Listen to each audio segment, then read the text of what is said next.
And that was Brotherhood of Man. Now, on the line, I believe we have John from Basingstoke. Are you there, John? Hello, Mark. Yes, this is John Ashe. John Ashe with an E from Basingstoke. Good to be speaking to you again. I thought I'd phone in to help out today. Oh, right. Lovely to hear from you again, John.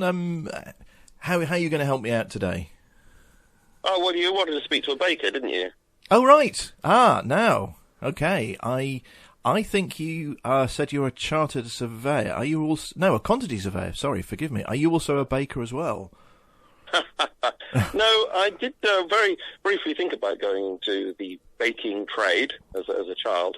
Probably only thought about it a few days, really. Right. Might have been something I saw on... Do you remember that program called Play School? Where they'd say, let's look through the round window and all that sort of thing. Oh, yes, yeah? yes. And sometimes, quite often they would show different occupations. And one of them I remember was baking. And I remember seeing all these loaves of bread being baked. Right. And that day I thought, that would be great, I'd like to do that. And then I thought, no, probably not. Oh. So I went into, as you know, I got interested in looking at quantities during my chemistry lessons at school and became a quantity surveyor. Right, so but I thought So how old were you when you were watching Play School and thought, I want to be a baker? About 6, I think. Right. Yeah. But then afterwards, yes, as I say, I went into quantity surveying, and that was a very fulfilling life that I had with that. Because I'm retired now. Okay. But I've kept the interest in baking, in a non-professional way. Okay. I sometimes bake some scones and things like that. But the reason why I thought I'd mention this and be helpful to you today is because I do actually know a baker. Oh, right. Okay. Okay. Right. And would that help me at all? Are you going to perhaps give me his number? I can give him a call for a chat. Well, he's a bit of a recluse. He doesn't really like speaking to anybody, but I thought I would just mention that I do, in fact, know a baker. Right. And I have spoken to him a few times. Well, I recounted my story about watching Play School as a child, and he fully understood why I was interested as a child. And we've talked a little bit about the sort of thing that happens with bakery, and he was prepared to talk to me a little bit about the ingredient. Okay. But I don't think he particularly liked to speak to the nation about it, because I think he considers it to be a rather personal matter. Oh, but right. I know him, well, I wouldn't say I really know him well, but sufficiently well to be able to have a cup of tea with him and talk about baking and quantity surveying. What's his name? His name is Fred. Okay, and... I won't mention his surname, for privacy reasons. So Fred bakes bread? He does. He bakes lots of things, yep. Okay, what sort of things is Fred still baking? Well, I don't know exactly at this moment, but yes, he regularly bakes, and of course is very good at it, and my wife and I sometimes benefit from the odd product when we occasionally see him, Yeah, so I thought that... What sort of things does he bake then?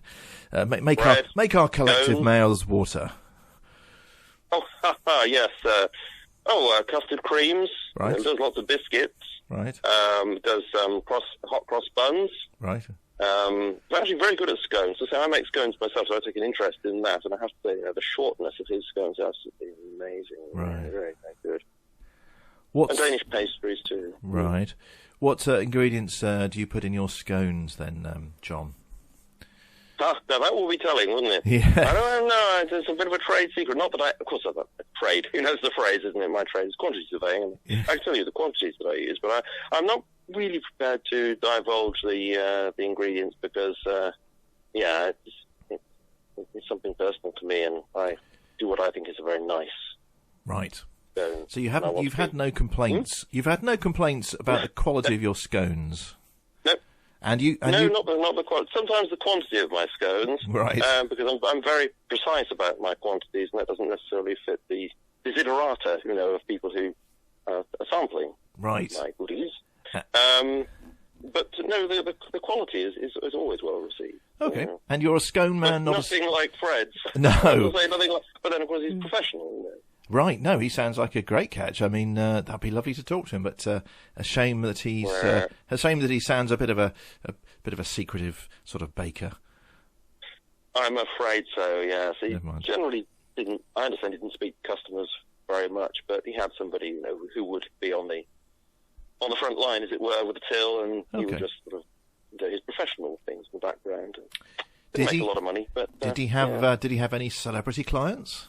I haven't asked him that question. I must ask that. And you're a scone man, are you, rather than a scone man? Let's sort of clear this up. Absolutely, scone man. Yeah. Well, you see, with John Ashe with an E. Right. I'm very sensitive to all words that end in E. Right. And of course, scone does end in E, and it's just ridiculous to call it scone.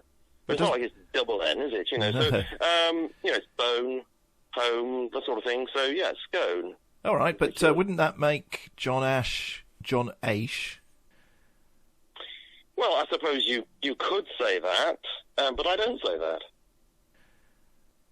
Well, okay, lovely to speak to you there, John. Now, do you have, and thank you for helping me out, I appreciate the effort, even if it didn't really come to much, but do you have a record for us to play for you? ABBA, I Have a Dream, please. Say it again? ABBA, I Have a Dream. Because yes, this is one of those records I used to dance to as a young man, you see. Oh, fantastic. Right, okay, well, we'll get that on the turntable, as it were, the virtual turntable. Do you have anyone you'd like to give a shout-out for, before we play? Molly. Yes, Molly this week, please. I'd like to shout out to Molly. And I do want to say that I'm very happy to help out, because you've helped me out many times when I've been indisposed on the couch for various reasons. I hasten to add, not to do with my stilts or my pogo stick. Right. Just to make that clear. In association, you know, causality is another matter, you know? Yeah. People talk about this, don't they? It's just an associated thing. Yes, so you've helped me out in those times when I was prone, and so it's nice for me to return the favour. Well, I appreciate that, John. Thank you very much. And here we go with ABBA and I Have a Dream. Cheerio. Bye-bye, Mark. Wonderful show. Darren's Valley's radio station.